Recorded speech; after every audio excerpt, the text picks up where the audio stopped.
আল্লাহ বলে লান তারানি, মূসা তুমি আমাকে দেখতে পারবে না। মূসা আবার বলে রব্বি আরনি আনজুর ইলাইক। আল্লাহ বলে লান তারানি।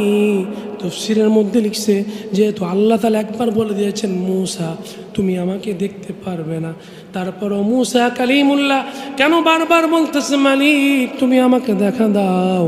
তাফসীরের মধ্যে লিখে মূসা কালিমুল্লাহকে আল্লাহ বলেছেন হে মূসা তুমি দেখতে পারবে না, আল্লাহ এটা বলে নাই যে আমি দেখা দিতে পারবো না।